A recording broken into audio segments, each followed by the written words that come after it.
ಹಾಂ, ಶುರು ಮಾಡೋದಾ ಇವತ್ತಿನ ಕ್ಲಾಸು? ಸೊ, ಇವತ್ತಿಂದ 6ನೇ ಕ್ಲಾಸ್ ಅನ್ಸೋ ಮಟ್ಟಿಗೆ. ಸೊ, ಹಿಂದಿನ ಕ್ಲಾಸಲ್ಲಿ ನಾವು ಗ್ಲೋಬಲ್ ವೇರಿಯಬಲ್, ರೆಫರೆನ್ಸ್ ವೇರಿಯಬಲ್ ಎಲ್ಲ ಮುಗಿಸ್ಬೇಕಿತ್ತು. ಸೊ, ಆದರೆ ನಾವು ಗ್ಲೋಬಲ್ ವೇರಿಯಬಲ್ ಅನ್ನು ಅಷ್ಟೇ ಮುಗಿಸಿದ್ವಿ. ಓಕೆ, ಹಿಂದಿನ ಕ್ಲಾಸಲ್ಲಿ. ಓಕೆ. ಸೊ, ಮತ್ತೆ ಸ್ನಿಪಿಟ್ಸ್ ಬಗ್ಗೆನೂ ನೋಡಿದ್ವಿ ನಾವು. ಸೊ, ಸ್ನಿಪಿಟಿನ ಕೋಡ್ ಇದನ್ನು ನಾನು ಗಿಟಬಲ್ ಹಾಕ್ತೀನಿ. ಸೊ, ಅದರಿಂದ ನೀವು ರೆಫರ್ ಮಾಡ್ಬೋದು ಇದನ್ನು.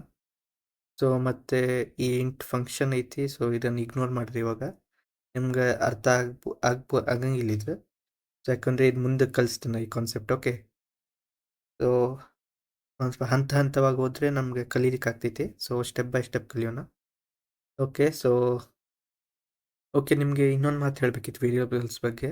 ಸೊ, ಇದನ್ನು ನಾನು ಕಮೆಂಟ್ ಮಾಡ್ತೀನಿ ಮೊದಲೇ. ಓಕೆ. ಸೊ, ಇವಾಗ ಸಪೋಸ್ ಮಾಡಿ, ಇವಾಗ ನನ್ನ ಹತ್ರ ಗ್ಲೋಬಲ್ ವೇರಿಯೇಬಲ್ ಐತಿ a = 5 ಆಯಿತಾ. ಸೊ, ಇವಾಗ ನಂದು ಇಂಟ್ ಮೇನ್ ಫಂಕ್ಷನಲ್ಲಿ ನಾನು ಏನಾದ್ರು ಇನ್ನೊಂದು ವೇರಿಯೇಬಲ್ ಕ್ರಿಯೇಟ್ ಮಾಡಿದೆ. ಅದರಿಂದ ಹೆಸರು ಸೇಮ್ ಹೆಸರಿಟ್ಟೆ, ಕ್ಯಾಪಿಟಲ್ ಏನೇ. ಸೊ, ಅದನ್ನ ವ್ಯಾಲ್ಯೂ 2 ಇಡ್ತೇನೆ ನಾನು. ಸೊ, ಇವಾಗ ನಾನು ಈ ಎ ಅನ್ನು ಪ್ರಿಂಟ್ ಮಾಡಿದರೆ ಯಾವ ವ್ಯಾಲ್ಯೂ ಪ್ರಿಂಟ್ ಆಗ್ತೈತೆ ಅಂತ ಹೇಳ್ಬೋದಾ? 5 ಪ್ರಿಂಟ್ ಆಗ್ತೈತಾ, 2 ಪ್ರಿಂಟ್ ಆಗ್ತೈತಾ, ಅಥವಾ ಕಾನ್ಫ್ಲಿಕ್ಟ್ ಆಗಿ ಏನಾದ್ರು ಒಂದು ಎರರ್ ಬರ್ಬೋದಾ? ಸೊ, ನಿಮಗೆ ಉತ್ತರ ಗೊತ್ತಿರ್ಬೋದು. ಹಿಂದಿನ ಕ್ಲಾಸಲ್ಲಿ ಕರೆಕ್ಟಾಗಿ ಎಕ್ಸ್ಪ್ಲೇನ್ ಮಾಡಿದ್ದೆ ನಾನು. ಈಗ ನಾನು ಸಿ ಔಟ್ ಬರಿತೀನಿ. C out A, capital A is a local variable. Okay. So, ಇದಾದ್ಮೇಲೆ ನಾನು ಎ ಅನ್ನು ಪ್ರಿಂಟ್ ಮಾಡ್ತೇನೆ. ಸೊ, ಅದಾದಮೇಲೆ ಎಂಡ್ ಲೈನು ಹಾಕ್ಬಿಡ್ತೇನೆ. ಓಕೆ. ಸೊ, ಇಲ್ಲೂ ಎಂಡ್ ಲೈನ್ ಹಾಕ್ಬಿಡ್ತೇನೆ ನಾನು. ಓಕೆ. ಸೊ, ಇವಾಗ ನಾನು ಇದನ್ನು ರನ್ ಮಾಡಿದರೆ ಆನ್ಸರ್ ಏನು ಬರ್ತೈತಿ ಅಂತ ಇಲ್ಲೇ ಈ ವಿಡಿಯೋ ಪಾಸ್ ಮಾಡಿ ನೀವು ಅನಲೈಸ್ ಮಾಡಿ ಏನು ಆನ್ಸರ್ ಬರ್ಬೋದಂತ. ಇವಾಗ ನಾನು ಇದನ್ನು ರನ್ ಮಾಡ್ತೇನೆ. ಓಕೆ. ಇವಾಗ ಇಲ್ಲಿ ಗ್ಲೋಬಲ್ ವೇರಿಯೇಬಲ್ ಇನ್ ವ್ಯಾಲ್ಯೂ 5 ಬರ್ತೈತಿ, ಲೋಕಲ್ ವೇರಿಯೇಬಲ್ ಇನ್ ವ್ಯಾಲ್ಯೂ 2 ಬರ್ತೈತಿ.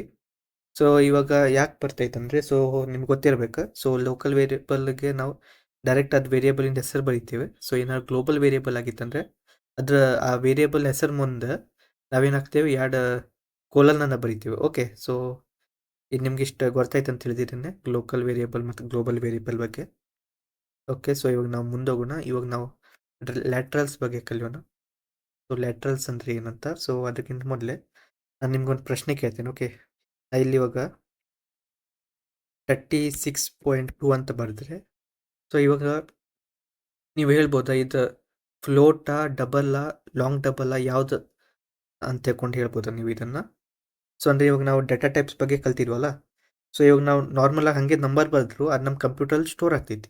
ಸೊ, ಅಲ್ಲಿ ಸ್ಟೋರ್ ಆಗಬೇಕಾದ್ರೆ ಅದು ಯಾವ ಟೈಪಲ್ಲಿ ಸ್ಟೋರ್ ಆಗ್ತೈತೆ ಅಂತ ಗೊತ್ತಾಗ್ತೈತೆ ಆಯಿತಾ ಇದರಿಂದ ನಮಗೆ. ಸೊ, ಇವಾಗ ನೀವು ಒಂದು ಅಂದಾಜಲ್ಲಿ ಹೇಳ್ಬೋದಾ ಯಾವ ಡೇಟಾ ಟೈಪ್ ಯೂಸ್ ಆಗ್ತಾ ಇರ್ಬೋದು ಇವಾಗ ಇದು ನಂಬರನ್ನು ಸ್ಟೋರ್ ಮಾಡಲಿಕ್ಕೆ ಅಂತ? ಸೊ, ನೀವು ಹೇಳ್ಬೋದು ಇದು ಫ್ಲೋಟನ್ನು ಯೂಸ್ ಮಾಡ್ತಾ ಇದೆ ಅಂತ. ಓಕೆ. ಸೊ, ಇವಾಗ ನಾವು ಇದನ್ನು ಒಂದು ಕೆಲಸ ಮಾಡೋಣ, ಇದನ್ನು ಪ್ರಿಂಟ್ ಮಾಡೋಣ. ಓಕೆ. ಸೊ, ಸಿ ಔಟ್ ಬರಿತೀವಿ ನಾವು ಇಲ್ಲಿ. C out size of operator ಬಗ್ಗೆ ನಾವು ಕಲ್ತಿದ್ವಿ ಮೊದಲು. ಓಕೆ. ಸೊ, ನೆಕ್ಸ್ಟ್ ಅದನ್ನು ಯೂಸ್ ಮಾಡೋಣ ನಾವು, ಸೈಜ್ ಆಫ್ ಆಪರೇಟರ್ ಅಂತ. ಎಂಡ್ ಲೈನ್ ಅಂತ ಹಾಕ್ಬಿಡ್ತೇನೆ. ಓಕೆನಾ ಇಲ್ಲಿ. ಸೊ, ಇವಾಗ ಇದನ್ನು ರನ್ ಮಾಡೋಣ. ಓಕೆ. ಸೊ, ಸಾರಿ, ಇದನ್ನು ನಾನು ಒಂದ್ಸತಿ ಕಮೆಂಟ್ ಮಾಡಿಬಿಡ್ತೇನೆ ಆಯಿತಾ. ಮಿಕ್ಸಪ್ ಆಗೋದು ಬೇಡ ನಾವು. ಓಕೆ. ಸೊ, ಇವಾಗ ಇದು 8 ಬೈಟ್ಸ್ ಇನ್ ಸ್ಟೋರೇಜ್ ಯೂಸ್ ಮಾಡೈತಿ. ಓಕೆ. ಯಾವುದು 36.2 ವ್ಯಾಲ್ಯೂ ಐತಲ್ಲ ನಮ್ಮ ಕಂಪ್ಯೂಟರಲ್ಲಿ ಸ್ಟೋರ್ ಮಾಡಲಿಕ್ಕೆ 8 ಬೈಟ್ಸ್ ಇನ್ ಡೇಟಾನ ಯೂಸ್ ಮಾಡೈತಿ. ಸೊ, 8 ಬೈಟ್ಸ್ ಇನ್ ಡೇಟಾ ಯಾವ್ದು ಯೂಸ್ ಮಾಡ್ತೈತೆ ಅಂತ ನಿಮ್ಗೆ ಗೊತ್ತಿರ್ಬೋದು. ಸೊ, ಡಬಲ್ ಅನ್ನೋ ಒಂದು ಡೇಟಾ ಟೈಪ್ ಐತಿ, ಅದು 8 ಬೈಟ್ಸ್ ಇನ್ ಡೇಟಾ ಯೂಸ್ ಮಾಡ್ತೈತೆ ಅಂತ ಗೊತ್ತಿರ್ಬೋದು ನಿಮ್ಗೆ. ಓಕೆ. ಸೊ, ಗೊತ್ತಿಲ್ಲ ಅಂದರೆ ಇಲ್ಲಿ ಟೇಕಿಂಗ್ ಇನ್ಪುಟ್ಟಲ್ಲಿ ಇರಬೇಕಾ ಅಂತ ನನಗೆ ಅನ್ಸೋ ಮಟ್ಟಿಗೆ ಅದು. ಸೊ, ಇದರಲ್ಲಿ ಹೋದರೆ ಓಕೆ. ಸೊ, ಇಲ್ಲೇ ಐತೆ ಅದನ್ನು ಪ್ರಿಂಟ್ ಮಾಡುವಂಥದ್ದು. ಸೊ, ಇದನ್ನು ಆಬ್ವಿಯಸ್ಲಿ ನಾನು ರನ್ ಮಾಡಬೇಕಾಗ್ತೈತಿ. ಒಂದ್ಸತಿ ರನ್ ಮಾಡಿಬಿಡ್ತೀನಿ ಆಯಿತಾ. ಓಕೆ. ಇದನ್ನೆಲ್ಲ ಇದು ಮಾಡ್ತೀನಿ. ಸೊ, ಇಲ್ಲಿ ಕ್ಲಿಯರ್ ಬರೀತೀನಿ ಆಯಿತಾ. ಕ್ಲಿಯರ್ ಮಾಡೋಣ ಒಂದ್ಸತಿ. ಸೊ, ಆಮೇಲೆ ರನ್ ಮಾಡ್ತೇನೆ ಇದನ್ನು. ಓಕೆ. ಸೊ, ಇಲ್ಲಿ ನೋಡ್ಬೋದು. So, first int data type ಏನು ಮಾಡ್ತೈತಿ, 4 ಬೈಟಿನ ಡೇಟಾ ಯೂಸ್ ಮಾಡ್ತೈತಿ. ಫ್ಲೋಟ್ 4 ಬೈಟ್ ಯೂಸ್ ಮಾಡ್ತೈತಿ. ಕ್ಯಾರೆಕ್ಟರ್ 1 ಬೈಟ್ ಯೂಸ್ ಮಾಡ್ತೈತಿ, ಡಬಲ್ 8 ಬೈಟ್ ಯೂಸ್ ಮಾಡ್ತೈತಿ, ಬೂಲಿಯನ್ 1 ಬೈಟ್ ಯೂಸ್ ಮಾಡ್ತೈತಿ. ಓಕೆ, ಸೊ ಇದು ಬೈಟ್ ಯೂಸ್ ಮಾಡ್ತಾ ಇರೋದು ಬಿಟ್ ಅಲ್ಲ. ಓಕೆ, ಸೊ ಇವಾಗ 4 ಬೈಟ್ ಅಂತ ಹೇಳಿದ್ರೆ 32 ಬಿಟ್ ಸ್ಟೋರೇಜ್ ಯೂಸ್ ಆಗತ್ತೈತೆ ಅಂತ. ಓಕೆ, ಸೊ ನಿಮ್ಗೆ ಇಷ್ಟು ಗೊತ್ತಿರ್ಬೇಕಾಯ್ತಾ. ಸೊ ಇವಾಗ ನಾವು ಇಲ್ಲಿ ನೋಡ್ಬೋದು. ಸೊ ಇವಾಗ ನಮ್ದು ಈ ವ್ಯಾಲ್ಯೂ ಐತಲ್ಲ, ಡಬಲ್ ಯೂಸ್ ಮಾಡ್ತಾ ಇರೋದು 8 ಬೈಟಿಂದ. ಓಕೆ, ಸೊ ಇವಾಗ ನಮ್ದು ಔಟ್ಪುಟನ್ನು ಚೆಕ್ ಮಾಡಿದರೆ, ಇದನ್ನು ಕ್ಲೋಸ್ ಮಾಡ್ತೀನಿ ಆಯಿತಾ, ಇದರಿಂದ ಏನು ಯೂಸ್ ಇಲ್ಲ ಇವಾಗ. ಸೊ ಇದನ್ನು ಇನ್ನೊಂದ್ಸತಿ ರನ್ ಮಾಡ್ತೀನಿ.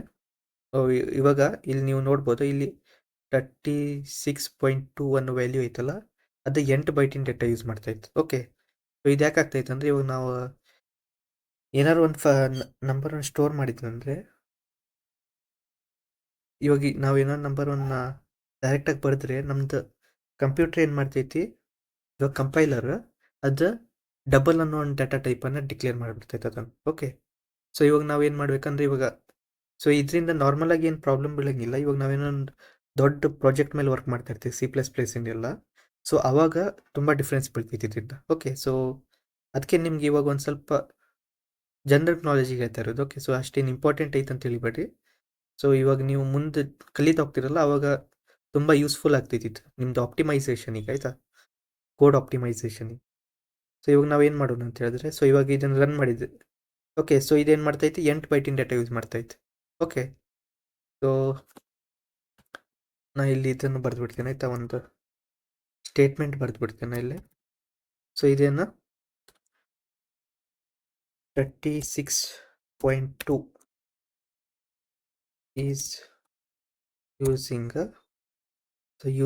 ಸೊ ಅದಾದಮೇಲೆ ಇಲ್ಲಿ ಬರಿತೀನಿ. ಸೊ ಎಷ್ಟು ಯೂಸ್ ಮಾಡ್ತೈತಿ, 8 ಬಿಟ್ಟಿಂದ ಸ್ಟೋರೇಜ್. ಓಕೆ, ಸೊ ಇಲ್ಲೊಂದು ಸ್ವಲ್ಪ ಸ್ಪೇಸಿಂಗ್ ಕೊಡ್ತೀನಿ ನಾನು. ಓಕೆ, ಸೊ ಇವಾಗ ನಾನು ಏನು ಮಾಡ್ತೀನಿ ಅಂದರೆ, ಇದನ್ನು ಕ್ಲೋನ್ ಮಾಡ್ತೀನಿ ಆಯಿತಾ. ಸೊ ಇವಾಗ ನಾನು ಓಕೆ, ಸೊ ಇವಾಗ ನಿಮಗೆ ತೋರಿಸ್ಲಿಕ್ಕೆ ಆಯಿತಾ. ಸೊ ಇವಾಗ ಸಪೋಸ್ ಮಾಡಿ ನೀವೇನಾದ್ರು 36.2 ಇಂದ ಮುಂದೆ ನಾವೇನಾದ್ರು ಎಫ್ ಅಂತ ಒಂದು ವರ್ಡ್ ಹಾಕಿದಂದ್ರೆ, ಇವಾಗ ಏನಾಗ್ತೈತಿ, ನಾವು ಇವಾಗ ಏನಾದ್ರು ಈ ನಂಬರ್ ಸ್ಟೋರ್ ಮಾಡ್ಲಿಕ್ಕೆ ಹೋದರೆ 36.2 ಎಫ್ ಅಂತ ಬರೆದ್ರೆ ಅದೊಂದು ಫ್ಲೋಟ್ ಅಂತ ಡಿಕ್ಲೇರ್ ಮಾಡಿಬಿಡ್ತೈತಿ ಆಯಿತಾ. ಸೊ ಇವಾಗ ನಾವು ಇಲ್ಲಿ ಏನು ಮಾಡ್ತಾ ಇದ್ವಿ, ಇಲ್ಲಿ ನಾವು ಡೈರೆಕ್ಟಾಗಿ ನಂಬರ್ ಅಷ್ಟೇ ಬರಿತಾ ಇದ್ವಿ, ಅದನ್ನ ಡಾಟಾ ಟೈಪ್ ಬಗ್ಗೆ ಏನೂ ಗೊತ್ತಿಲ್ಲ ನಮಗೆ. ಓಕೆ, ಸೊ ಕಂಪ್ಯೂಟ್ರಿಗೂ ಏನು ಗೊತ್ತಿಲ್ಲ, ಅದಕ್ಕೆ ಅದೇನು ಮಾಡ್ತಿತ್ತು, ಡಬಲ್ ಅಂತ ಡಿಕ್ಲೇರ್ ಮಾಡಿಬಿಡ್ತಿತ್ತು. ಸೊ ಇವಾಗ ಸಪೋಸ್ ಮಾಡಿ ನಮ್ದು ಏನಾದ್ರು ಮುಂದೆ ಹೋಗ್ಬೇಕಾದ್ರೆ, ಮುಂದೆ ಹೋಗ್ತಾ ಹೋಗ್ತಾ ನಾವೇನಾದ್ರು ಕೋಡ್ ಬರಿತೀರಲ್ಲ, ಅವಾಗ ಏನಾದ್ರು ಒಂದು ನಂಬರನ್ನು ಬರೆಯೋದೈತಿ ಅಥವಾ ಸ್ಟೋರ್ ಮಾಡೋದೈತಿ, ಆದರೆ ಅದನ್ನ ಡಾಟಾ ಟೈಪ್ ಬರೀಲಿಕ್ಕೆ ನಮ್ಗೆ ಇಷ್ಟ ಇಲ್ಲ. ಸೊ ಆ ಟೈಮಲ್ಲಿ ನಾವು ಏನು ಮಾಡ್ತೀವಿ, ನಾವು ಅದ್ರ ಮುಂದೆ ಫ್ಲೋಟ್ ಯೂಸ್ ಮಾಡ್ಕಿದ್ರೆ ಎಫ್ ಅಂತ ಬರಿತೀವಿ. ಓಕೆ, ಸೊ ಇವಾಗ ಇದನ್ನೆಲ್ಲ ನಾನು ಕಮೆಂಟ್ ಮಾಡ್ತೀನಿ ಆಯಿತಾ, ಒಂದು ನಿಮಿಷಕ್ಕೆ. ಸೊ ಇದನ್ನು ರನ್ ಮಾಡಿದ್ರಿ ನಾನು. ಸೊ ಇಲ್ಲಿ ನೋಡ್ಬೋದು 36.2 is using 8 bites of storage, 36.2 is using 4 bites of storage. Okay, so 36.2 F ಆಯ್ತಾ ಇದು. ಸೊ ಇದನ್ನು ಇನ್ನೊಂದ್ಸತಿ ರನ್ ಮಾಡ್ತೇನೆ. ಸೊ ಎಫ್ ಅಂತ ನಾವೇನಾದ್ರು ಒಂದು ನಂಬರನ್ನು ಹೀಗೆ ಬರೆದ್ರೆ ಅದು ಫ್ಲೋಟನ್ನು ಯೂಸ್ ಮಾಡ್ತೀರಾ, ಅಂದರೆ 4 ಬೈಟ್ಸ್ ಅಂತ. ಸೊ ನಂಬರಿಗೆ ಮುಂದೆ ನಾವೇನಾದ್ರು ಒಂದು ಡಾಟಾ ಟೈಪ್ ಬಗ್ಗೆ ಏನೂ ಹಾಕಲೇ ಇಲ್ಲ ಅಂತ ಹೇಳಿದ್ರೆ ಅವಾಗ ಏನಾಗ್ತೈತಿ, 8 ಬೈಟ್ಸ್ ಯೂಸ್ ಆಗ್ತೈತೆ. ಓಕೆ, ಯಾಕಂದರೆ ಅದು ಡಬಲ್ ಅಂತ ಡಿಕ್ಲೇರ್ ಆಗಿಬಿಡ್ತೈತಿ, ಅದಕ್ಕೋಸ್ಕರ. ಓಕೆ, ಸೊ ಇವಾಗ ನಾ ಇದನ್ನು ಅನ್ಕಮೆಂಟ್ ಮಾಡ್ತೀನಿ. ಸೊ ಇವಾಗ ನಮಗೇನಾದ್ರು ಲಾಂಗ್ ಡಬಲ್ ಆಗಬೇಕಿತ್ತು ಅದು. ಸೊ ಅವಾಗ ನಾವೇನು ಬರಿತೀವಿ, ಎಲ್ ಅಂತ ಬರಿತೀವಿ ಆಯಿತಾ. ನಂಬರ್ ಮುಂದೆ ಎಲ್ ಅಂತ ಬರ್ದೆ ಅಂದರೆ ಅದೇನಾಗ್ತೈತಿ, ಅದು ಲಾಂಗ್ ಡಬಲ್ ಆಗ್ತೈತಿ. ಓಕೆ, ಸೊ ಇವಾಗ ನಾ ಇದನ್ನು ರನ್ ಮಾಡಿದರೆ, ಸೊ ಒಂದು ನಿಮಿಷ, ಇದು ಬರ್ದಿದ್ದಕ್ಕೂ ಒಂದು ರೀಸನ್ ಐತೆ ಆಯಿತಾ, ಇದು ಎರಡು ನಾ ಮುಂದೆ ಹೇಳ್ತೇನೆ. ಸೊ ಇವಾಗ ನಾ ಇದನ್ನು ರನ್ ಮಾಡಿದರೆ, ಸೊ ಇಲ್ಲಿ ನೋಡ್ಬೋದು 16 ಬೈಟ್ಸ್ ಯೂಸ್ ಆಗ್ತೈತೆ. ಓಕೆ, ಸೊ ಇದೇ ನಂಬರ್ ಬರಿಬೇಕಂತೇನಿಲ್ಲ, ಇದು ನಾವು ಡೇಟಾನ ಸ್ಟೋರ್ ಮಾಡ್ತೇವೆ. 36.2 ಒಂದು ನಂಬರ್ ಆಯಿತಾ. ಸೊ ಇದು ಎಫ್ ಅಂತ ಬರೆಯೋದ್ರಿಂದ ಏನಾಯ್ತು, ಅದು ಫ್ಲೋಟಲ್ಲಿ ಕನ್ವರ್ಟ್ ಆಗ್ತೈತಿ. ಸೊ ಇಲ್ಲಿ ನೆಕ್ಸ್ಟಲ್ಲಿ ಏನು ಮಾಡಿದ್ವಿ ನಾವು, 36.2 ಎಲ್ ಅಂತ ಬರೆದ್ರೆ ಅದು ಲಾಂಗ್ ಡಬಲ್ ಅಂತ ಡಿಕ್ಲೇರ್ ಆಗ್ತೈತಿ. ಓಕೆ, ಅದಕ್ಕೆ ಇಲ್ಲಿ ನೋಡ್ಬೋದು ನಿಮ್ಗೆ 36.2 ಎಲ್ ಆಯ್ತಾ ಇದು. ಸೊ ಇದು ಎಷ್ಟು ಡೇಟಾ ಎಷ್ಟು ಸ್ಟೋರೇಜ್ ಯೂಸ್ ಮಾಡ್ತೈತಿ, 16 ಬೈಟ್ಸ್ ಇನ್ ಸ್ಟೋರೇಜ್ ಆಯಿತಾ. ಸೊ ಇಲ್ಲಿ ಬರೆದು ಬಿಡ್ತೀನಿ ಆಯಿತಾ. ಸೊ ಬೈಟ್ಸ್ ಅಂತ ಬರಿತೇನೆ. ಓಕೆ, ಪೇಸ್ಟ್ ಮಾಡ್ತೀನಿ. ಪೇಸ್ಟ್ ಮಾಡ್ತೀನಿ, ಪೇಸ್ಟ್ ಮಾಡ್ತೀನಿ, ಪೇಸ್ಟ್ ಮಾಡ್ತೀನಿ. ಓಕೆ, ಸೊ ಇವಾಗ ಇದನ್ನು ರನ್ ಮಾಡಿದ್ರೆ, ಓಕೆ ಒಂದು ನಿಮಿಷ, ಅಲೈನ್ಮೆಂಟ್ ಎಲ್ಲ ಒಂದು ಸ್ವಲ್ಪ ಕ್ಲಿಯರ್ ಇದ್ರೆ ನಿಮ್ಗೆ ಕರೆಕ್ಟಾಗಿ ಅರ್ಥ ಆಗ್ತೈತೆ ಅದಕ್ಕೆ. Okay, so okay, so 36.2 is using 8 bytes of storage, 36.2F is using 4 bytes of storage, 36.2L is using 16 bytes of storage. Okay, so ಇವಾಗ ನಾನು ಇದ್ರ ಕೆಳಗಡೆ, ಸೊ ಇವಾಗ ನಾನು ಸಪೋಸ್ ಮಾಡಿ ಇವಾಗ ಎಫ್ ಐತಲ್ಲ, ಇದು ಸ್ಮಾಲ್ ಲೆಟರ್ ಬರ್ದಿದ್ದೇನೆ. ಸೊ ಇದನ್ನು ಏನಾದ್ರು ನಾನು ಕ್ಯಾಪಿಟಲ್ ಎಫ್ ಬರ್ದೆ, ಸೊ ಇಲ್ಲಿ ಎಲ್ಲೂ ನಾನು ಸ್ಮಾಲ್ ಬರ್ದಿದ್ದೇನೆ, ಕ್ಯಾಪಿಟಲ್ ಎಲ್ ಬರ್ದ್ರಿ ಏನಾಗ್ತೈತೆ ಅಂತ ನೋಡೋಣ. ಓಕೆ, ಸೊ ಅದೇ ಸೇಮ್ ಇಲ್ಲಿ ಮಾಡ್ತೀನಿ ನಾನು, capital L capital F. Okay, so ಇವಾಗ ನಾನು ಸ್ಮಾಲ್ ಎಫ್ ಬದಲಿಗೆ ಕ್ಯಾಪಿಟಲ್ ಎಫ್ ಬರ್ತೀನಿ ಅಂದರೆ ಏನೋ ಎರರ್ ಬರ್ತೈತಾ ಅಥವಾ ಅದು ವ್ಯಾಲಿಡ್ ಐತಾ ಅಂತ ನೋಡೋಣ. ಓಕೆ, ಸೊ ಇವಾಗ ನಾನು ಇದನ್ನು ರನ್ ಮಾಡ್ತೇನೆ. ಸೊ ರನ್ ಮಾಡಿ ನೋಡ್ಬೋದು, ಸೊ ಅದು ವ್ಯಾಲಿಡ್ ಐತೆ. ಓಕೆ, ಸೊ ನಾವು ಕ್ಯಾಪಿಟಲ್ ಆಗಲಿ ಸ್ಮಾಲ್ ಆಗಲಿ, ಸೊ ಇದರಲ್ಲಿ ಏನೂ ಪ್ರಾಬ್ಲಮ್ ಇಲ್ಲ. ಓಕೆ, ಸೊ ಕೇಸ್ ಸೆನ್ಸಿಟಿವ್ ಇಲ್ಲಿ ಇಲ್ಲ ಇದ್ರಲ್ಲಿ. ಓಕೆ, ಇವಾಗ ಸೊ ಅದೇನೇನಾಗ್ತೈತೆ, ನಾವು ಕ್ಯಾಪಿಟಲ್ ಎಫ್ ಅಥವಾ ಸ್ಮಾಲ್ ಎಫ್ ಬರೆದ್ರು ಅದು ಆಟೋಮೆಟಿಕ್ಕಾಗಿ ರನ್ ಆಗ್ತೈತೆ. ಓಕೆ, ಸೊ ಇವಾಗ ನಮ್ಗೇನೋ ಡಬಲ್ ಬರೀಲಿಕ್ಕಿತ್ತಂದರೆ ಅದಕ್ಕೊಂದು ಏನು ಸುಫಿಕ್ಸ್ ಇಲ್ಲ ಆಯಿತಾ. ಸೊ ಅದನ್ನು ನಾವು ಡೈರೆಕ್ಟ್ ನಂಬರಲ್ಲಿ ಬರಿಬೋದು. ಸೊ ಏನಾದ್ರು ಫ್ಲೋಟ್ ಮತ್ತು ಏನಾದ್ರು ಲಾಂಗಲ್ಲಿ ಏನೋ ಕನ್ವರ್ಟ್ ಮಾಡೋದಿತ್ತು ಆ ನಂಬರನ್ನು ನಾವು ಸುಫಿಕ್ಸ್ ಹಾಕ್ಬೇಕಾಗ್ತಿತ್ತು. ಸುಫಿಕ್ಸ್ ಅಂದರೆ ಯಾವ್ದು ನಂಬರ್ಗೆ ಮುಂದ್ಗಡೆ ಒಂದು ವರ್ಡ್ ಅಥವಾ ಏನಾದ್ರು ಒಂದು ಬರೆಯೋದು ಇರ್ತೈತಲ್ಲ, ಅದಕ್ಕೆ ಸುಫಿಕ್ಸ್ ಅಂತ ಹೇಳ್ತಾರೆ. ಓಕೆ, ಸೊ ಇಲ್ಲಿ ಎಫ್ ಒಂದು ಸುಫಿಕ್ಸ್, ಎಲ್ ಒಂದು ಸುಫಿಕ್ಸ್. ಓಕೆ, ಸೊ ಇದ್ರ ಬಗ್ಗೆ ಗೊತ್ತಾಯ್ತು ಅಂತ ಹೇಳ್ತೀನಿ. ಸೊ ಇದೇನು, ಇದೊಂದು ಲ್ಯಾಟ್ರಲ್ಸ್ ಆಯಿತಾ, ಲ್ಯಾಟ್ರಲ್ಸ್ ಅಂತ ಹೇಳ್ತಾರೆ. ಓಕೆ, ಸೊ ಇವಾಗ ನಾನು ಇಲ್ಲಿ ಬರಿತೇನೆ ಆಯಿತಾ, ಫ್ಲೋಟ್ ಆಮೇಲೆ double, long double, laterals. Okay, so ಇವಾಗ ನಾವು ಮುಂದೆ ಹೋಗೋಣ. ಸೊ ನಾನು ಇನ್ನೊಂದು ಇದು ಕ್ರಿಯೇಟ್ ಮಾಡ್ತೀನಿ ಆಯಿತಾ, ರೆಫರೆನ್ಸ್ ವೇರಿಯೇಬಲ್ಗೆ ಇನ್ನೊಂದು ಫೈಲ್ ಕ್ರಿಯೇಟ್ ಮಾಡ್ತೀನಿ ಆಯಿತಾ. ಸೊ ಅಂದರೆ ಮಿಕ್ಸಪ್ ಆಗಿಬಿಡ್ದು ಅಂತ ಒಂದೇ ಕಡೆ. ರೆಫರೆನ್ಸ್ ವೇರಿಯೇಬಲ್ .cpp ಎಂಟರ್ ಕೊಡ್ತೇನೆ. ಸೊ ಅದಾದಮೇಲೆ ಬಾಯ್ಲರ್ ಪ್ಲೇಟ್ ಕೋಡ್ ಬರೀಬೇಕು ನಾನು.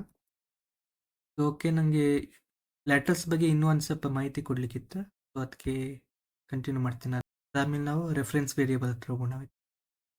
ಓಕೆ, ಸೊ ನಮಗೆ ಇವಾಗ ಏನಾದ್ರು ಒಂದು ವೇರಿಯೇಬಲ್ ಅನ್ನು ಯೂಸ್ ಮಾಡಬಾರ್ದು ಅಂತಿದ್ದೀರಿ ಒಂದು ನಂಬರನ್ನು ಸ್ಟೋರ್ ಮಾಡ್ಲಿಕ್ಕಂದ್ರೆ, ಅವಾಗ ನಾವು ಇದನ್ನು ಹೀಗೆ ಸ್ಟೋರ್ ಮಾಡ್ತೀವಿ ಆಯಿತಾ. ಸೊ ಇವಾಗ ನಮ್ಗೆ ಏನಾದ್ರು ಒಂದು ನಂಬರನ್ನು ಸ್ಟೋರ್ ಮಾಡೋಕ್ಕಿತ್ತಂದ್ರೆ ನಾವೇನು ಮಾಡ್ತೀವಿ, ಫಸ್ಟ್ ಡೇಟಾ ಟೈಪ್ ಹಾಕ್ತಿದ್ವಿ, ಅದಾದಮೇಲೆ ಒಂದು ವೇರಿಯೇಬಲ್ ಹೆಸರು ಕೊಡ್ತಿದ್ವಿ, ಅದರೊಳಗಡೆ ಆ ನಂಬರನ್ನು ಸ್ಟೋರ್ ಮಾಡ್ತಿದ್ವಿ. ಸೊ ಇವಾಗ ಆ ನಂಬರನ್ನು ನಾವು ಯಾವುದಾದ್ರು ಒಂದು ವೇರಿಯೇಬಲಲ್ಲಿ ಸ್ಟೋರ್ ಮಾಡಬೇಕಂತ ಏನಿಲ್ಲ. ಸೊ ನಾವು ನಾರ್ಮಲ್ ಆಗು ಆ ನಂಬರನ್ನು ಸ್ಟೋರ್ ಮಾಡ್ಬೋದು. ಓಕೆ, ಮತ್ತು ಅದರಿಂದ ಡೇಟಾ ಟೈಪನ್ನು ನಾವು ಚೇಂಜ್ ಮಾಡ್ಬೋದು. ಓಕೆ, ಸೊ ಇನ್ನೊಂದು ಹಾಕ್ತೀನಿ ಇಲ್ಲಿ. ಸೊ ಇದ್ರ ಕೆಳಗಡೆ ಇನ್ನೊಂದು ಕಾಪಿ ಮಾಡಿ, ಇಲ್ಲಿ 36 ಅಷ್ಟೇ ಹಾಕ್ತೀನಿ ಆಯಿತಾ. ಸೊ ಇದನ್ನು ನೋಡೋಣ ಇವಾಗ ಏನಾಗ್ತಿದೆ ಅಂತ ಆಯಿತಾ. ಸೊ ಎಷ್ಟು ಬೈಟಿನ ಸ್ಟೋರೇಜ್ ತೊಗೊತಿದೆ ಅಂತೆ, ನಂಗೆ ಅನ್ಸೋ ಮಟ್ಟಿಗೆ 4 ಬೈಟ್ ತೊಗೊಬೇಕು, ಯಾಕಂದರೆ ಇದೊಂದು ಇಂಟೀಜರ್. ಯಾಕಂದರೆ ಡಾಟ್ ನಂಬರ್ ಇದ್ದರೆ ಅದು ಫ್ಲೋಟ್ ಆಗ್ತಿತ್ತು, ಆದರೆ ಇಲ್ಲಿ ಡೆಸಿಮಲ್ ಏನೂ ಇಲ್ಲ, ಅದಕ್ಕೋಸ್ಕರ ಇದು ಇಂಟೀಜರ್ ಅಂದರೆ 4 ಬೈಟ್ಸ್ ಯೂಸ್ ಆಗಬೇಕಾ ನೋಡೋಣ. ಓಕೆ, ಸೊ ನೋಡ್ಬೋದು ಇಲ್ಲಿ 36 is using 4 bites of storage. Okay, so ಹಾಗೆಯೇ ಅಷ್ಟಕ್ಕೆ ಅಂತೇನಿಲ್ಲ. ಸೊ ಇದ್ರ ಕೆಳಗಡೆ ನಾನು ಒಂದೇ ಇಲ್ಲಿ ನಾನು ಕ್ಯಾರೆಕ್ಟರ್ನ ಸ್ಟೋರ್ ಮಾಡ್ತೇನೆ ಅಂತ ಹೇಳಿರಿ, ಈ ಅನ್ನ. ಸೊ ಸೇಮ್ ಇಲ್ಲೂ ಬರೆಯೋಣ ಕ್ಯಾಪಿಟಲ್ಲಿ. ಅದಾದಮೇಲೆ ಇಲ್ಲಿ ಟ್ರೂ ಅಂತ ಬರೆಯೋಣ ಆಯಿತಾ. ಟ್ರೂ ಅಂದರೆ ಬೂಲಿಯನ್ ಅಂತ ಹೇಳಿದ್ದೀನಿ ಆವಾಗಲೇ ನಿಮಗೆ. ಸೊ ಟ್ರೂ 0 ಆರ್ 1 ಅಂತ ಹೇಳ್ಕೊಂಡೆ. ಸೊ ಅದು 1 ಬೈಟ್ ಆಫ್ ಡೇಟಾ ಯೂಸ್ ಮಾಡ್ತಿದ್ದೆ ಆಯಿತಾ ಸ್ಟೋರ್ ಮಾಡಲಿಕ್ಕೆ. ರನ್ ಮಾಡೋಣ ಅಷ್ಟನ್ನು. Okay, so true is using 1 bites of data, integer is using 4 bites of data. So ಇವಾಗ ಇಂಟೀಜರಲ್ಲೂ ಲಾಂಗ್ ಇಂಟೀಜರ್ ಅಂತ ಬರ್ತೈತಿ, ಇಲ್ಲಿ ನಾನು 36 ಎಲ್ ಅಂತ ಸ್ಟೋರ್ ಮಾಡಿದ್ದೆ ಅಂದರೆ, ಸೊ ಅದೇ ಟೋಟಲಾಗಿ 8 ಬೈಟ್ಸ್ ಆಫ್ ಡೇಟಾ ಯೂಸ್ ಮಾಡ್ತಿದ್ದೆ ಆಯಿತಾ. ರನ್ ಮಾಡ್ತೀನಿ ನಾನು. ಸೊ ಇಲ್ಲಿ ನೋಡ್ಬೋದು 36 L is using 8 bites of data. So ಇದು ಇಂಟೀಜರ್ ಇನ್ ಲಾಂಗ್ ಆಯಿತಾ. ಸೊ ಇದು ಎಲ್ಲಿನ ಇಂಟ್ ಇನ್ ಲಾಂಗ್. ಸೊ ಇದು ನಾವು ಡೆಸಿಮಲ್ ಇವಾಗ ನಾವು ಪಾಯಿಂಟ್ ವ್ಯಾಲ್ಯೂ ಹಾಕ್ತೀವಲ್ಲ 36.2 ಅಂತ ಹಾಕ್ತೀವಲ್ಲ, ಅವಾಗ ಅದೆಲ್ಲ ಡೆಸಿಮಲ್ ವ್ಯಾಲ್ಯೂ ಆಗಿರ್ತೈತಿ. ಡೆಸಿಮಲ್ ವ್ಯಾಲ್ಯೂ ಯಾವಾಗಲೂ ಫ್ಲೋಟ್, ಡಬಲ್, ಲಾಂಗ್ ಡಬಲ್ ಅಲ್ಲಿ ಕನ್ವರ್ಟ್ ಆಗ್ತೈತೆ ಆಯ್ತಾ. ಸೊ ಇವಾಗ ನಾವು ಡೈರೆಕ್ಟ್ ನಂಬರ್ ಅಂತ ಬರ್ತೀವಿ 36 ಅಂದರೆ ಹೋಲ್ ನಂಬರ್ ಅಂತ ಬರೆದ್ರೆ ಅದರಲ್ಲಿ ಲಾಂಗ್ ಲಾಂಗ್ ಇಂಟ್ ಮತ್ತು ಇಂಟ್ ಇರ್ತೈತಿ. ಓಕೆ, ಸೊ ಕ್ಯಾರೆಕ್ಟರ್ ಅಂತೂ ಸಿಂಪಲ್ ಒಂದೇ ಕ್ಯಾರೆಕ್ಟರ್ ಇರ್ತೈತಿ, ಅದರಲ್ಲಿ ವೇರಿಯೇಷನ್ ಇಲ್ಲ. ಬೂಲಿಯನಲ್ಲೂ ಏನು ವೇರಿಯೇಷನ್ ಇಲ್ಲ, ಟ್ರೂ ಆರ್ ಫಾಲ್ಸ್ ಇರ್ತೈತಿ. ಎರಡು 1 ಬೈಟ್ ಆಫ್ ಡೇಟಾನೇ ಸ್ಟೋರ್ ಮಾಡುವಂಥದ್ದು. ಓಕೆ, ಇವಾಗ ಮುಂದೆ ಹೋಗೋಣ. ಓಕೆ, ಸೊ ಇವಾಗ ಬಾಯರ್ ಪ್ಲೇಟ್ ಕೋಡು ರೆಡಿ ಐತಿ.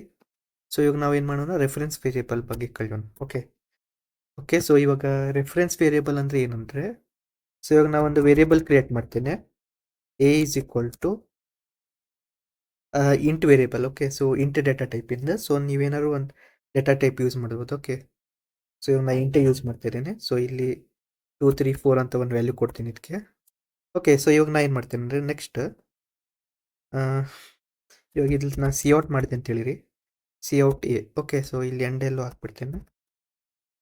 ಸಾರಿ, ಎಂಡೆಲ್ಲ. ಓಕೆ, ಇವಾಗ ನಾನು ಇಲ್ಲಿ ಸಿ ಔಟ್ ಮಾಡ್ತೀನಿ ಅಂತ ಹೇಳಿರಿ, ಸಿ ಔಟ್ ಎ ಅನ್ನು ಎಂಡೆಲ್ಲ ಹಾಕ್ಬಿಡ್ತೇನೆ. ಸೊ ಈಗ ನಾನು ರನ್ ಮಾಡಿದ್ರೆ ಆಬ್ವಿಯಸ್ಲಿ ನಿಮ್ಗೆ ಗೊತ್ತಿರ್ತೈತಿ ಇದ್ರಿಂದ ಆನ್ಸರ್ ಏನು ಬರ್ತೈತೆ ಅಂತ. ನಾನು ಇದನ್ನು ಸಿ ಎಲ್ ಆರ್ ಅಂತ ಹಾಕ್ಬಿಟ್ಟು ಕ್ಲಿಯರ್ ಮಾಡಿಬಿಡ್ತೇನೆ.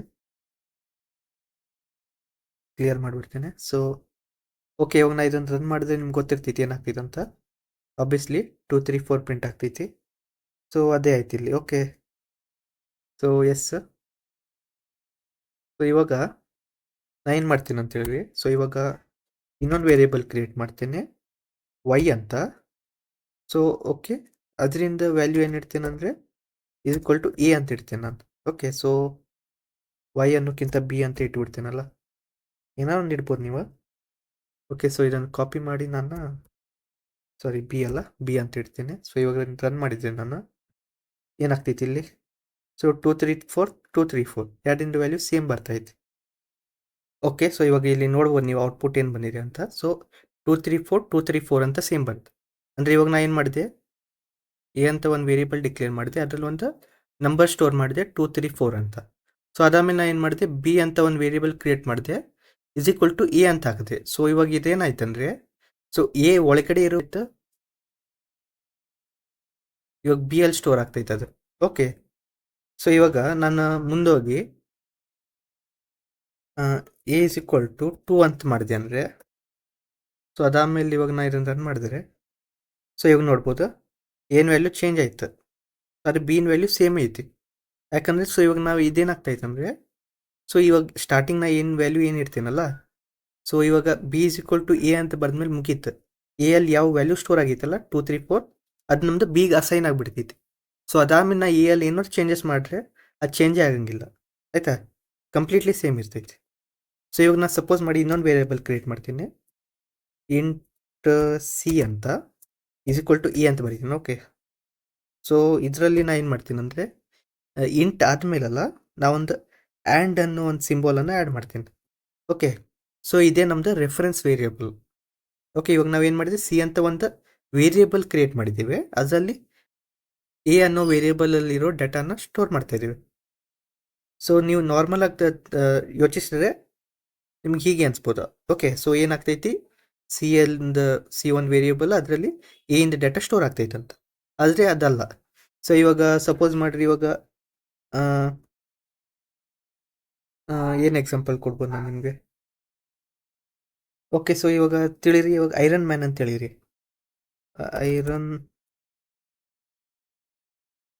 Iron man. ಸೊ ಇವಾಗ ಐರನ್ ಮ್ಯಾನಿಂದ ಹೆಸರು ಏನು, Tony Starc. Okay, Tony. Okay, so ಇದೊಂದು ಒಳ್ಳೆಯ ಎಕ್ಸಾಂಪಲ್ ನಂಗೆ ಅನ್ಸೋ ಮಟ್ಟಿಗೆ. ಸೊ ಆ್ಯಕ್ಚುಲಿ ಏನಂದರೆ ಐರನ್ ಮ್ಯಾನ್ ಮತ್ತು ಟೋನಿ ಸ್ಟಾರ್ಕ್ ಇಬ್ಬರು ಒಬ್ಬರೇ ಅಲ್ಲ, ಇಬ್ಬರು ಬೇರೆ ಬೇರೆ ಪರ್ಸನ್ ಅಲ್ಲ, ಇಬ್ಬರು ಒಂದೇ ಮನುಷ್ಯ. ಇವಾಗ ಟೋನಿ ಸ್ಟಾರ್ಕ್ ಅಂದರೆ ಐರನ್ ಮ್ಯಾನ್ ಅಂದರೆ ಟೋನಿ ಸ್ಟಾರ್ಕ್. ಓಕೆ, ಸೊ ಇದು ನಿಮ್ಗೆ ಸಿಂಪಲಾಗಿ ಅರ್ಥ ಆಗ್ಬೋದು. ಓಕೆ, ಸೊ ಇವಾಗ ಇಲ್ಲೂ ಅದೇ ನಡೀತಾ ಇರೋದು. ಓಕೆ, ಸೊ ಇವಾಗ ಏನಾಯ್ತಂದರೆ ಏನು ವ್ಯಾಲ್ಯೂ ಏನೈತಿ 2 3 5 ಐತಿ. ಸೊ ಎಗೆ ನಾವು ಇನ್ನೊಂದು ಹೆಸರು ಇಡ್ತಾ ಇದ್ದೀವಿ, ಸಿ. ಸೊ ಸಿ ಅಂತ ಹೇಳಿದ್ರೆ ನಾ ಎ ಅಂತ ಹೇಳಿದ್ರೆ ಎರಡು ಒಂದೇ ಅಂತ ತಿಳಿರಿ ಇಲ್ಲಿ ಇವಾಗ. ಓಕೆ, ಸೊ ಯಾಕಂದ್ರೆ ನಾ ಇದು % ಅಂತ ಹಾಕಿನಲ್ಲ, ಸೊ ಅದೇನೇನಾಯ್ತು, ಇದೊಂದು ರೆಫರೆನ್ಸ್ ವೇರಿಯೇಬಲ್ ಆಯಿತು. ಸೊ ಅಂದರೆ ಎ ಇಂದ ರೆಫರೆನ್ಸ್ ಇದು, ಅಂದರೆ ಇವಾಗ ಎ ಇಂದ ಹೆಸರು ಮತ್ತು ಎ ಮತ್ತು ಸಿ ಇಬ್ಬರು ಒಬ್ಬರೇ ಆಯಿತಾ. ಸೊ ಇಬ್ಬರು ಬೇರೆ ಬೇರೆಯವರಲ್ಲ, ಇಬ್ಬರು ಒಬ್ಬರೇ. ಅದನ್ನು ಎ ಅಂತೂ ಕರಿಬೋದು, ಅದಕ್ಕೆ ಸಿ ಅಂತೂ ಕರಿಬೋದು ಅದು. ಓಕೆ, ಸೊ ಇವಾಗ ನಾನು ರನ್ ಮಾಡಿದ ಮೇಲೆ ಒಂದು ಸ್ವಲ್ಪ ಕ್ಲಾರಿಟಿ ಬರ್ಬೋದು ನಿಮಗೆ. ಸೊ ಇವಾಗ ನಾನು ಸಿ ಅನ್ನು ಪ್ರಿಂಟ್ ಮಾಡ್ತೇನೆ. ಓಕೆ, ಇವಾಗ ನಾನು ಸಿ ಅನ್ನು ಪ್ರಿಂಟ್ ಮಾಡಿದರೆ ಸೊ ಇಲ್ಲಿ ನೋಡಿರಿ 2 ಬಂತು, 2 3 4 ಬಂತು, 2 ಬಂತು. ಸೊ ಸಿಂಪಲ್ ಆಗಿ ಹೇಳ್ಬೇಕಂದ್ರೆ ಇವಾಗ ನಾ ಏನು ವ್ಯಾಲ್ಯೂವನ್ನು 2 3 4 ಅಂತ ಇಟ್ಟೆ. ಅದು ಸೊ ಬಿ ಅಂತ ಒಂದು ವೇರಿಯೇಬಲ್ ಕ್ರಿಯೇಟ್ ಮಾಡಿದೆಯಲ್ಲ, ಅದರಲ್ಲೂ ಎ ಅಂತ ಅಸೈನ್ ಮಾಡಿದೆ. ಅಂದರೆ ಎ ಅಲ್ಲಿರೋ ಡೇಟಾ ಏನೈತೆ ಅದು ನಮಗೆ ಬಿ ಗೆ ಸೇರಬೇಕಾಗಿರುವಂಥದ್ದು. ಓಕೆ, ಸೊ ನೆಕ್ಸ್ಟ್ ನಾ ಏನು ಮಾಡಿದೆ, &c ಬರುತ್ತೆ. ಇದರಿಂದ ಏನೈತೆ ಒಂದು reference variable create. Reference variable ಅಂತ ಹೇಳಿದ್ರೆ ಎ ಅಂದರೆ ಮತ್ತು ಸಿ ಅಂದರೆ ಇಬ್ಬರು ಒಬ್ಬರೇ ಆಯಿತಾ. ನಾ ಅದಕ್ಕೆ ಎ ಅಂತೂ ಕರಿಬೋದು, ಸಿ ಅಂತೂ ಕರಿಬೋದು. ಓಕೆ, ಸೊ ಅದು ನಮ್ಮದು ಪ್ರಿಂಟ್ ಮಾಡ್ಲಿಕ್ಕೆ ಆನ್ಸರ್ ಇದೆ ಆಯಿತಾ, 2 3 4 ಆಯಿತಾ. ಸೊ ಇವಾಗ ನಾನು ಸಪೋಸ್ ಮಾಡಿ ಮುಂದ್ಗಡೆ ಹೋಗಿ ಎನ್ ವ್ಯಾಲ್ಯೂ 2 ಮಾಡಿದೆ ಅಂದರೆ ಸಿ ಇನ್ ವ್ಯಾಲ್ಯೂನು ಚೇಂಜ್ ಆಗಿಬಿಡ್ತೈತಿ ಆಯಿತಾ. ಯಾಕಂದರೆ ಇದೊಂದು ರೆಫರೆನ್ಸ್ ವೇರಿಯೇಬಲ್. ಎ ಮತ್ತು ಸಿ ಇಬ್ಬರು ಒಬ್ಬರೇ ಅಂತ ಹೇಳಿದೆಯಲ್ಲ. ಸೊ ಇವಾಗ ಏನು ವ್ಯಾಲ್ಯೂ ಏನಾರು ಚೇಂಜ್ ಆಯ್ತು ಅಂದರೆ ಬಿನೂ ವ್ಯಾಲ್ಯೂ ಚೇಂಜ್ ಆಗ್ತೈತಲ್ಲ. ಸೊ ಇವಾಗ ಸಪೋಸ್ ಮಾಡಿರಿ, ಇವಾಗ ಟೋನಿ ಸ್ಟಾರ್ಕ್ ಊಟ ಮಾಡ್ತಾ ಇದ್ದಾನೆ ಅಂತ ಹೇಳಿರಿ. ಇವಾಗ ಟೋನಿ ಸ್ಟಾರ್ಕ್ ಊಟ ಮಾಡ್ತಾ ಇದ್ದಾನೆ ಅಂದರೆ ಐರನ್ ಮ್ಯಾನ್ ಊಟ ಮಾಡ್ತಾ ಇದ್ದಾನಂತೆ ಅರ್ಥ ಅಲ್ಲ. ಇಬ್ಬರು ಒಂದೇ, ಎರಡು ಅರ್ಥ ಒಂದೇ ಅಲ್ಲ. ಐರನ್ ಮ್ಯಾನ್ ಅಂದರೆ ಏನು, ಟೋನಿ ಸ್ಟಾರ್ಕ್ ಅಂದರೆ ಏನು. ಓಕೆ, ಸೊ ಹಾಗೆ ಅಂತ ಹೇಳಿದೆ. ಓಕೆ, ಸೊ ಇದೊಂದು ಸಿಂಪಲ್ ಎಕ್ಸಾಂಪಲ್, ನಿಮ್ಗೆ ಅರ್ಥ ಆಯ್ತು ಅಂತ ಹೇಳಿದ್ದೇನೆ. ಓಕೆ, ಸೊ ಇವಾಗ ನಾನು ಇನ್ನೊಂದ್ಸತಿ ಚೇಂಜ್ ಮಾಡ್ತೀನಿ. ಸೊ ಇಲ್ಲಿನ ವ್ಯಾಲ್ಯೂ ಏನಾದ್ರು ಹಾಕಿ 5 ಹಾಕಿದೆ ಅಂತ ಹೇಳಿದ್ರೆ ಇವಾಗ ಇದನ್ನು ರನ್ ಮಾಡಿದ್ರೆ ಏನಾಯ್ತು, ಎರಡರಿಂದ ವ್ಯಾಲ್ಯೂ ಚೇಂಜ್ ಆಗ್ತೈತೆ ಆಯಿತಾ. ಸೊ ಇವಾಗ ಸಪೋಸ್ ಮಾಡಿ ನಾ ಇಲ್ಲಿ ಸಿ ಈಸ್ ಈಕ್ವಲ್ ಟು 5 ಹಾಕಿದ್ರೆ ಅವಾಗ ಏನಾಗ್ತೈತಿ. ಸೊ ಅವಾಗ ಏನಾಗ್ತೈತೆ ಅಂದರೆ ಅವಾಗ ನಾನು ಸಿ ಒಂದು ವ್ಯಾಲ್ಯೂ ಕೊಡ್ತೇನಲ್ಲ 5. ಓಕೆ, ನಾನು ಏನು ಮಾಡ್ತೀನಿ ಅಂದರೆ ಸಿಗೆ ಒಂದು ವ್ಯಾಲ್ಯೂ ಕೊಡ್ತೀನಿ 2 ಅಂತ. ಓಕೆ, ಸೊ ಇವಾಗ ನಾನು ಇದನ್ನು ರನ್ ಮಾಡಿದ್ರೆ ಏನಾಗ್ತೈತೆ ನೋಡೋಣ. ಸೊ ಆಬ್ವಿಯಸ್ಲಿ ವ್ಯಾಲ್ಯೂ ಚೇಂಜ್ ಆಗಲ್ಲ, ಯಾಕಂದರೆ ವ್ಯಾಲ್ಯೂ ಏನು, so C is equal to E ಅಂತ ಅಸೈನ್ ಮಾಡಾಗೈತಲ್ಲ. ಸೊ ಇದು ಆ್ಯಂಡ್ ಅಂತ ಸಿ ಅಂತ ಕೊಟ್ಟರೆ &c ಅಂತ ಕೊಟ್ಟರಲ್ಲ, ಇದೊಂದು ಏನೈತೆ ರೆಫರೆನ್ಸ್ ವೇರಿಯೇಬಲ್ ಆಯ್ತು. ಇದನ್ನು ನಾನು ಚೇಂಜ್ ಮಾಡ್ಲಿಕ್ಕಾಗಲ್ಲ ಆಯಿತಾ. ಇದು ಇಮ್ಯೂಟೇಬಲ್ ಅಂತೇಳಿರಿ. ಇಮ್ಯೂಟೇಬಲ್ ಅಂದರೆ ನಾವು ಆ ವೇರಿಯೇಬಲಿಂದ ಡೇಟಾ ಅದ್ರಲ್ಲಿ ಏನು ಸ್ಟೋರ್ ಆಗೈತಲ್ಲ ಅದನ್ನು ನಾವು ಚೇಂಜ್ ಮಾಡ್ಲಿಕ್ಕಾಗಲ್ಲ ಆಯಿತಾ. ಸೊ ಅದು ಅರ್ಥ ಆಯ್ತು. ಓಕೆ, ಇಮ್ಯೂಟೇಬಲ್ ಅಂದರೆ ಓಕೆ. ಸೊ ಇವಾಗ ನಾನು ಸಿಗೆ ಏನಾದ್ರು ಬೇರೆ ವ್ಯಾಲ್ಯೂ ಅಸೈನ್ ಮಾಡ್ಲಿಕ್ಕೆ ಹೋದೆ ಅಂದರು ಅದು ಅಸೈನ್ ಆಗಂಗಿಲ್ಲ ಆಯಿತಾ. ಸೊ 4 6 3 ಅಂತ ಕೊಟ್ಟು ರನ್ ಮಾಡಿದ್ರು ಅದು ಅಸೈನ್ ಆಗಂಗಿಲ್ಲ, ಯಾಕಂದರೆ ಅದಕ್ಕೊಂದು ನಾವು ಅಡ್ರೆಸ್ ಅದಕ್ಕೆ ನಿನ್ಗೆ ಎ ಅಂತ, ಎಗೆ ಇನ್ನೊಂದು ಹೆಸರು ಸಿ ಅಂತ ಅರ್ಥ ಅಷ್ಟೇ. ಸೊ ಇವಾಗ ನೀ ಸಿ ಅಲ್ಲ, ನೀ ಸಿ ಅಂತ ಹೇಳಿದ್ರು ಒಂದೇ, ನೀ ಎ ಅಂತ ಹೇಳಿದ್ರು ಒಂದೇ ಆಯಿತಾ. ಆದರೆ ನಿನ್ನ ಕೆಲಸ ಏನು, ಏನು ಡೇಟಾ ಕೊಡ್ತೈತೆ ಅದೇ ನೀನು ಡೇಟಾ ಸ್ಟೋರ್ ಮಾಡಬೇಕು ಅಷ್ಟೇ. ಅದು ಬಿಟ್ಟರೆ ಏನು ಬೇರೆ ಡೇಟಾ ಸ್ಟೋರ್ ಮಾಡ್ಬಾರ್ದು ನೀವು. ಓಕೆ, ಸೊ ಅದೇ ನಡೀತಾ ಇರುತ್ತೆ. ಇವಾಗ ನಾ ಇಲ್ಲಿ ಏನು ವ್ಯಾಲ್ಯೂ ಏನಾದ್ರು 9 8 ಹಾಕಿದೆ ಅಂತ ಹೇಳಿದ್ರೆ 8 or 9 ಏನೋ ಕೊಡ್ಬೋದು. ಸೊ ಇಲ್ಲೇ ಅದು ಎರಡರಿಂದ ಡೇಟಾ ಚೇಂಜ್ ಆಗ್ತೈತಿ. ಸಿ ಇಂದು ಡೇಟಾ ಚೇಂಜ್ ಆಗ್ತೈತಿ, ಎ ಇಂದು ಡೇಟಾ ಚೇಂಜ್ ಆಗ್ತೈತಿ ಆಯಿತಾ. ಸೊ ಆದರೆ ಸಿ ಇನ್ ಡೇಟಾ ಚೇಂಜ್ ಆಗ್ತೈತೆ ಅಂತ ಹೇಳಂಗಿಲ್ಲ ನಾನು, ಯಾಕಂದರೆ ಸಿ ಮತ್ತು ಎ ಎರಡು ಒಂದೇ. ಓಕೆ, ಸೊ ಅದಕ್ಕೆ ಸಿ ಇನ್ ವ್ಯಾಲ್ಯೂ ಚೇಂಜ್ ಆಗ್ತಾ ಇಲ್ಲ, ಎ ಇನ್ ವ್ಯಾಲ್ಯೂ ಚೇಂಜ್ ಆಗ್ತೈತೆ ಅಷ್ಟೇ. ಆದರೆ ಸಿ ಮತ್ತು ಎ ಒಂದೇ ಅಲ್ಲ, ಅದಕ್ಕೆ ಅದು ಎರಡಿಂದ ಆನ್ಸರ್ ಒಂದೇ ಬರ್ತೈತೆ ಆಯಿತಾ. ಸೊ ಇವಾಗ ನಾನು ಸಿಂಪಲಾಗಿ ಹೇಳ್ಬೇಕಂದ್ರೆ ಸಿಯಲ್ಲಿ ಯಾವುದೂ ನಂಬರ್ ಸ್ಟೋರ್ ಆಗಿಲ್ಲ, ಏನೂ ಸ್ಟೋರ್ ಆಗಿಲ್ಲ. ಓಕೆ, ಸೊ ಅದೊಂದು ಏನಂದರೆ ಅದೊಂದು ವೇರಿಯೇಬಲ್ ಅಷ್ಟೇ, ಅಂದರೆ ಒಂದು ಹೆಸರು ಅದು. ಸಿ ಅಂತ ಒಂದು ಹೆಸರು ಐತೆ ಅಷ್ಟೇ, ಅದರ ಒಳಗಡೆ ಏನು ಡೇಟಾ ಸ್ಟೋರ್ ಆಗಿಲ್ಲ. ಒಂದು ಸ್ವಲ್ಪ ಡೇಟಾ ನಮ್ಮದು ಕಂಪ್ಯೂಟರ್ ಯೂಸೇ ಮಾಡಿಲ್ಲ ಅದು ಆಯಿತಾ. ಸಿ ಅದು ಬರೀ ಈ ಹತ್ರ ಪಾಯಿಂಟ್ ಔಟ್ ಮಾಡ್ತೈತಿ, ಅಂದರೆ ಏನು ವ್ಯಾಲ್ಯೂ ಐತಿ ಅದೇ ನಂದು ವ್ಯಾಲ್ಯೂ ಅಷ್ಟೇ. ಓಕೆ, ಸೊ ಏನು ಮಾಡ್ತೇನೆ ಅದೇ ನಾನು ಮಾಡ್ತೇನೆ ಅನ್ನೋ ಥರ. ಓಕೆ, ಸೊ ಇದಿಷ್ಟು ನಿಮಗೆ ಕ್ಲಿಯರ್ ಆಗೈತೆ ಅಂತ ಹೇಳಿದ್ದೇನೆ. ಓಕೆ, ಸೊ ಎಸ್, ಇವತ್ತಿನ ವಿಡಿಯೋಲಿ ಇಷ್ಟೇ. ಮುಂದಿನ ವಿಡಿಯೋ ಸಿಗೋಣ.